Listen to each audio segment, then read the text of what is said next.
tarde a todos. Antes de dar início aos trabalhos, gostaria apenas de deixar registrado meu agradecimento ao professor Maurício, que trouxe esse evento aqui para São Paulo, especificamente para a Universidade de São Paulo, e pelo convite de presidir a mesa, ter essa honra de sentar numa mesa do professor Geraldo Prado, que eu não conhecia. Na verdade, eu já o conhecia pessoalmente, ele que não me conhecia, mas dos seminários do IBCCRIM, acho que 2 ou 3 seminários, eu tive a oportunidade de vê-lo falar.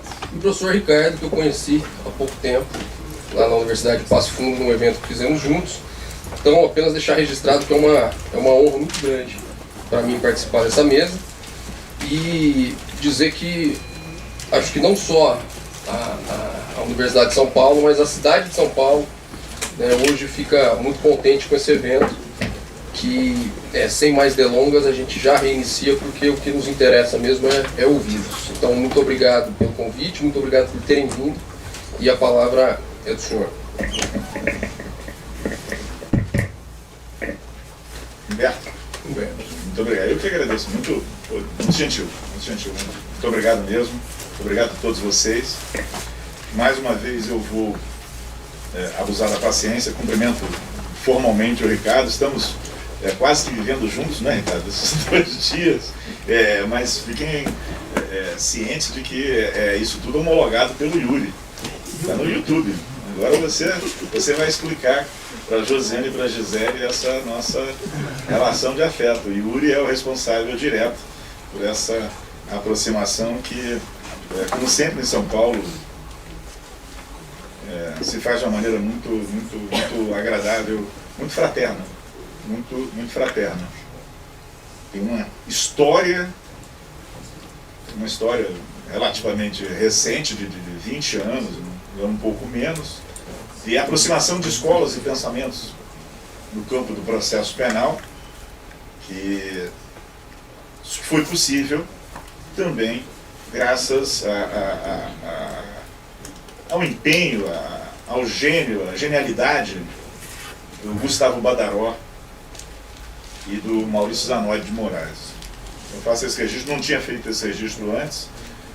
Somos todos, no direito processual penal brasileiro, latino-americano, devedores da contribuição também do Antônio Magalhães Gomes Filho. E particularmente um tema que é o tema, que nós estamos falando de prova, é o tema do Antônio Magalhães Gomes Filho, um tema que ele trata com muita competência, e isso mostra que o professor Gustavo também vai trabalhar com a prova. O professor Gustavo também vai trabalhar com a prova. Um certo encadeamento que os aproxima muito mais dessa tradição no campo da prova, dessa tradição crítica, do que da tradição da escola de São Paulo, da denominada Escola de São Paulo, ou da teoria unitária do processo, teoria geral do processo. Eles fizeram esse movimento, como também, no mesmo sentido da aproximação, fizeram esse movimento professores como Jacinto Nelson de Miranda Coutinho, Auri Lopes Júnior, e ganhamos todos, Humberto. Ganhamos todos, porque unimos forças. Eu disse ao Salah Khaled há um tempo, que o universo da investigação dos temas de arbitramento e de responsabilidade é enorme, e seria a arrogância extraordinária de qualquer ser humano supor que conhece bem todas estas áreas. Quando se mergulha na teoria das normas, se investigam as questões relacionadas à validade e invalidade, se descobre a complexidade que está ali subjacente às questões de teoria das normas. É a mesma coisa no âmbito da teoria das decisões, é a mesma coisa no âmbito da teoria da prova. E se queremos que o sistema de justiça criminal ele seja menos triturador de seres humanos, menos destruidor de humanidade, aquele que tem a sua contribuição a dar no campo da teoria das normas vai dar essa contribuição ali. O que tem a contribuição a dar no campo da epistemologia e da prova ali. O outro que investiga decisões vai dar a sua contribuição no campo das decisões. Essa sinergia, ela se tornou possível graças a um movimento de aproximação de escolas e pensamentos que rompeu uma tradição de separação muito rígida que vigorou até o início, até meados dos anos 90, se pensarmos, 1500, meados dos anos 90, por muito tempo aqui. É um prazer muito grande. Me sinto aqui entre irmãos, entre irmãs, muito queridos. Uma questão que incomoda profundamente quem trabalha os temas da prova é a verdade. É a verdade. E eu penso que a discussão em torno do tema da verdade monopolizou a atenção dos juristas de vários lugares do Brasil, de Portugal, da Espanha, durante um bom período, na América Latina. Isso também se viu por bastante tempo, com muita clareza, sem que os juristas se dessem conta de que, para nós juristas, o tema da verdade é um tema estrangeiro. Eu costumo usar a seguinte metáfora: os nativos da verdade são os filósofos, os juristas são imigrantes. Os juristas são imigrantes, e como imigrantes, eles lidam com os problemas que os imigrantes lidam. São problemas de língua, de linguagem, de confronto de culturas, de mentalidades. Ontem mesmo eu mencionei a propósito dos crimes culturalmente motivados e das práticas processuais penais ou das práticas de arbitramento de responsabilidade. Neste contexto, eu mencionei algumas questões que estão ligadas a isso. Culturas dominantes, culturas dominadas. Isso se dá também no âmbito do saber. Isso se dá no âmbito do saber. Claro que tem aí uma história que é mais fácil de compreender quando recorremos a um conjunto de ferramentas teóricas que vêm de outros campos, e eu escolhi lidar com um ferramental, um instrumental teórico que foi desenvolvido por Pierre Bourdieu, porque creio que dá conta de muitas das nossas questões. Então, pensando a partir de instrumentos de análise de Bourdieu, eu olho para o universo acadêmico brasileiro, português, e vejo que o jurista, ele incorpora os temas da verdade como se ele fosse um nativo do campo da filosofia. Ele fala sobre verdade com a pseudo-autoridade de um filósofo. Coloca a verdade no centro da mesa da discussão. Isso vai acontecer também com Canelucci. E aqui e ali, muitas vezes sem critério, muitas vezes com critérios que ele institui no campo jurídico, e campo é uma ferramenta conceitual do pensamento de Bourdieu. ele vai enunciar discursos de autoridade sobre o tema da verdade. Ontem, muito rapidamente, eu me referi a uma trajetória da filosofia ocidental. A filosofia clássica, com as suas preocupações com a ontologia, a filosofia moderna, com a epistemologia, o empirismo, o racionalismo, a filosofia contemporânea, a filosofia analítica, a lógica, a linguagem e outros tantas avenidas que a filosofia analítica oferece. Então, nós precisamos conhecer, precisamos saber disso. Mas vocês todos conhecem, eu me referia ao Danilo Marcondes, da URGS. Vocês todos conhecem, pela experiência nesse lugar onde nós estamos, Juliano Maranhão também foi mencionado por mim, conhecem investigadores do campo da filosofia que dedicam a vida, 30, 40 anos, a estudar o pensamento de Aristóteles, a estudar o pensamento de Spinoza, aqui, né, em São Paulo, na Maria Helena, Chauí, a estudar o pensamento de Thomas Hobbes, Renato Janine Ribeiro. Vamos pensar com calma. Oi? Paulo Arantes. Hegel, né? Exato, pensamento de Hegel. O pensamento de Hannah Arendt. Então o sujeito passa a vida estudando Hannah Arendt. E o jurista imagina que vai se apropriar das concepções da Hannah Arendt na leitura de algum texto que surge à frente dele e com o qual ele se encanta.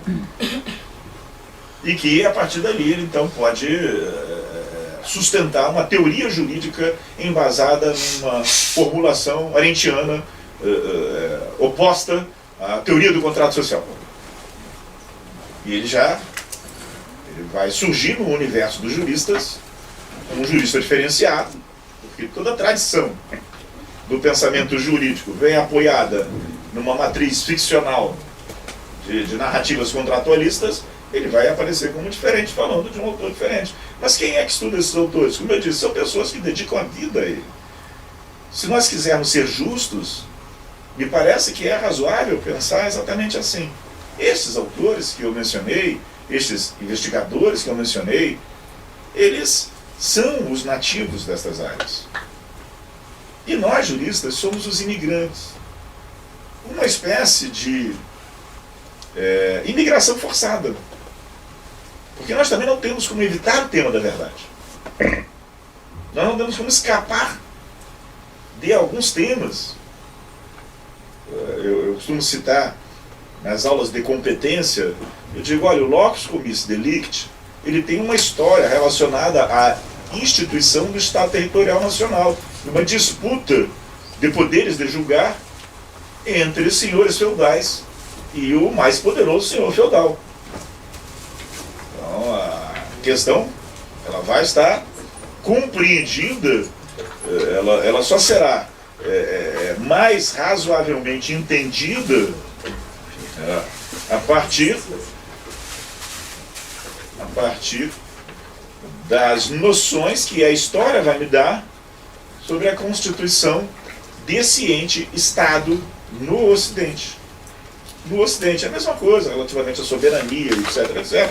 Mas o historiador, vamos colocar alguns historiadores, Antônio Espanha, eles também, no universo deles, eles disputam conceitos. Existem teorias da história, não existe uma teoria da história. Existem teorias da história que disputam a explicação dos fenômenos históricos. Então, como eu, um imigrante, que autoridade tenho eu como imigrante de tomar uma decisão no campo nativo sobre qual é a melhor teoria da história, se eu nem conheço quais são, se eu não conheço todas elas, o que as caracteriza, mas eu preciso ter algum conhecimento bom qualificado disso para poder tomar uma decisão, para pensar a questão da competência, para refletir sobre a questão da competência jurisdicional no âmbito da prova, para decidir algo sobre a prova, algum conhecimento de verdade eu tenho que ter. Mas,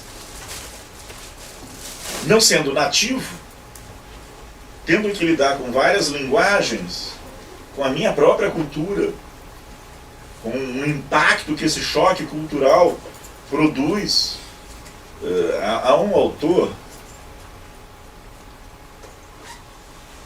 o Burke, mas eu não estou me lembrando exatamente, acho que é Edmund Burke, que trabalha a questão da tradução. Ele tem uma frase fantástica, ele diz o seguinte: o passado é um país estrangeiro. O passado é um país estrangeiro.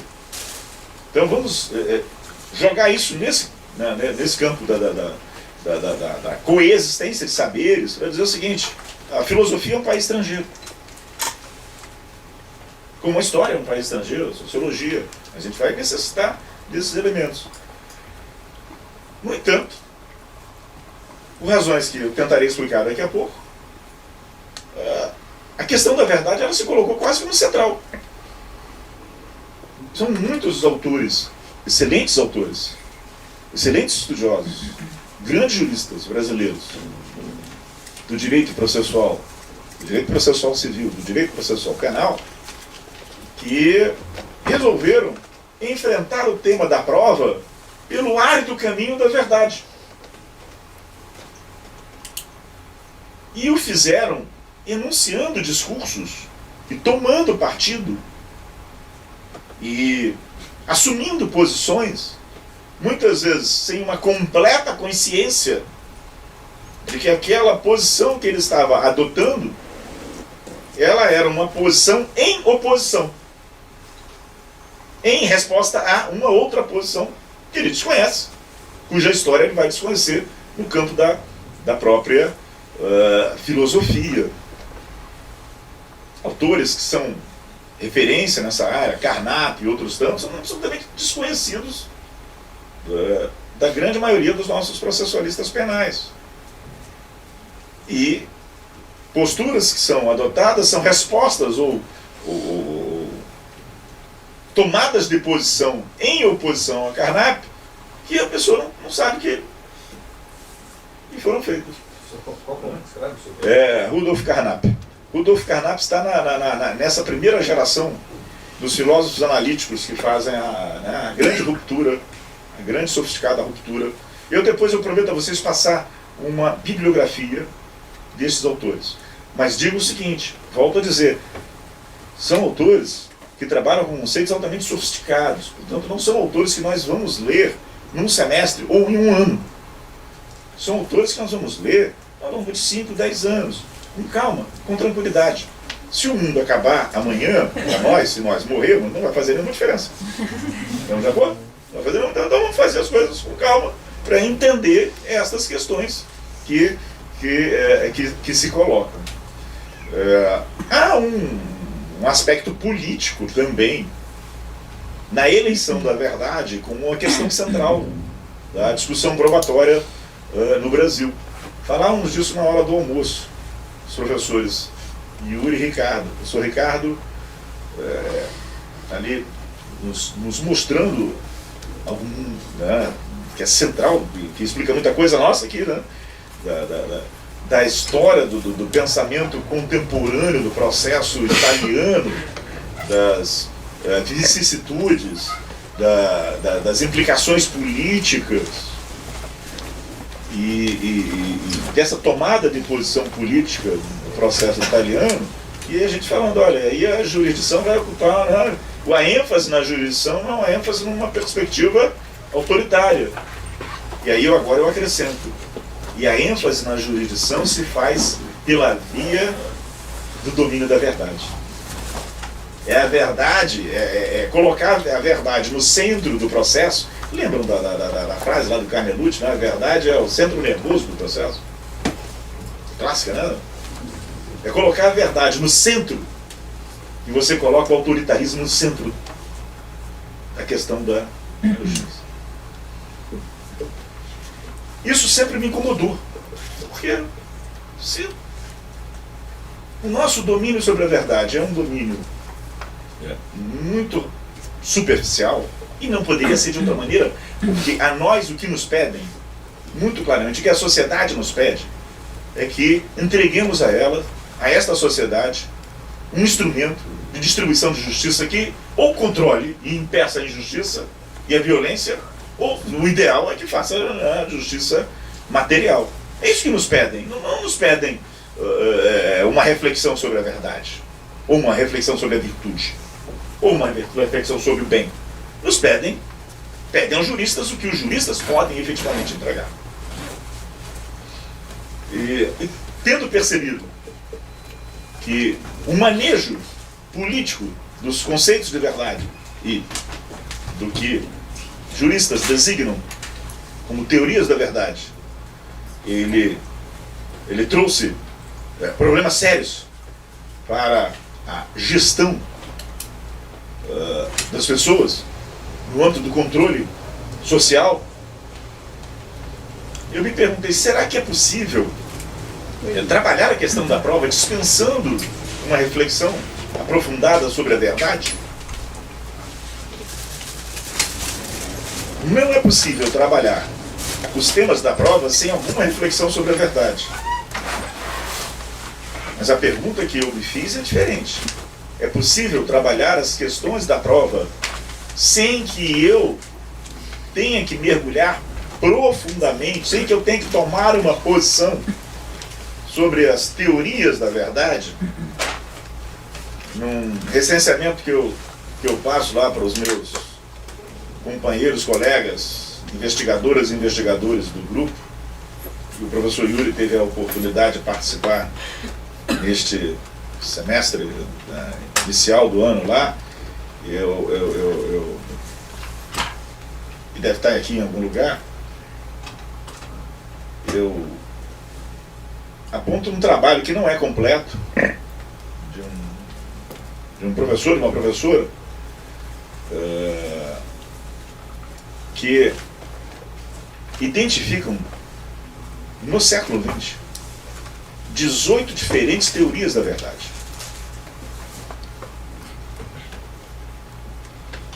A partir de textos seminais de autores que mergulham e que mergulharam, que viveram e vivem disso, de investigar a verdade, e que não estão de acordo entre si sobre o que significa verdade ou verdadeiro.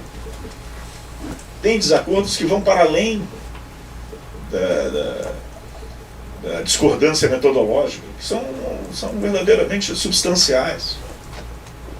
E isso falando deste campo da filosofia analítica, falando desse universo contemporâneo. Aqui, por exemplo, eu trago um debate entre o Pascal Engel e o Hort sobre algo que é premissa de tudo. O conhecimento objetivo é possível? Será? Isso é controvertido.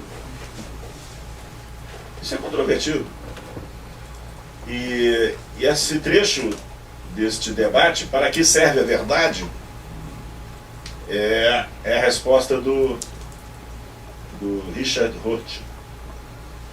A pendência entre Pascal e mim não conduz à questão de saber se há uma coisa que se possa chamar de o conhecimento objetivo.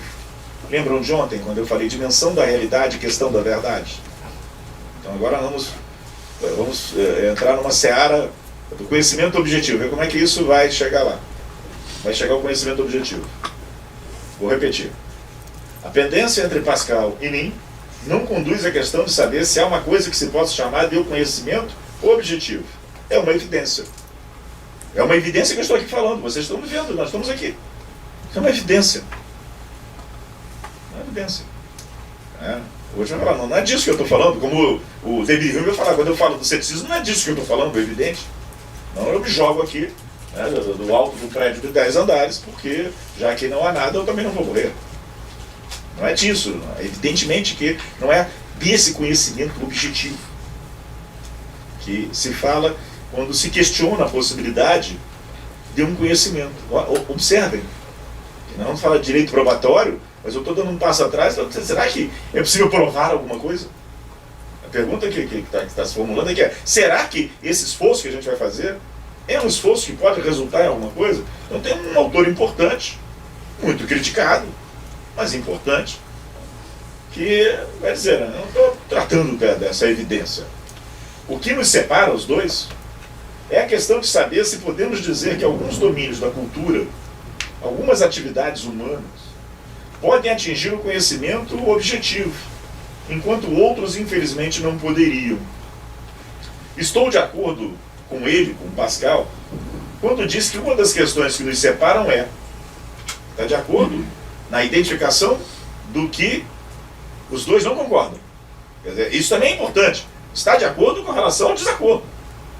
Porque o que se vê muitas vezes, professor Ricardo, é que aqui as pessoas não estão de acordo em relação àquilo que elas discordam. E eu chamo a esse tipo de situação de Babel. Então você tem uma Babel teórica. Porque o sujeito, eu acompanhei um debate recente, não interessa que circunstância, sobre tema, um sujeito falando de temas da epistemologia e o outro falando de temas da verdade. E o sujeito que falava da epistemologia dizia, eu não estou tratando da questão da verdade. Eu estou tratando da questão do conhecimento. E o outro que respondia, mas a verdade se chega dessa maneira ou não se chega daquela forma. Ali vocês não havia um acordo sobre o desacordo. Para poder estabelecer o contraditório é preciso ter um acordo sobre o desacordo. Sobre o que estamos em desacordo. Que João matou José e João não matou José. Esse é o tema do desacordo. Alguns processos que temos visto, né? Qual é o tema do desacordo? O João está acusado de lavagem de dinheiro. Aí, não pratiquei lavagem de dinheiro. E aí diz o Ministério Público, mas praticou corrupção passiva. Não tem. Não há um acordo sobre o desacordo. Por isso tem a delimitação do objeto, para poder estabelecer qual é o tema do desacordo. Aqui é a mesma coisa. Então, estou de acordo quando ele diz que uma das questões que nos separa é a nossa prática ordinária do vocabulário. Da verdade. Dois pontos. Nossa prática ordinária do vocabulário da verdade pode ser realmente redescrita de maneira que desembarace essa noção da verdade de seus pressupostos objetivistas. Ele vai atacar os pressupostos objetivistas, ele já está colocando alguma questão para além desse momento aqui nosso. Que é a pretensão de Michele Tarufo de alcançar uma verdade que corresponda efetivamente a algo que pode ter ocorrido.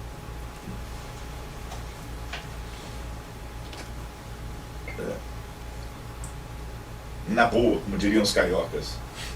Estão me acompanhando? Posso fazer um parênteses dentro disso? Tem um polonês chamado Alfred Tarski. Aí o Tarski, vai lá no início do século,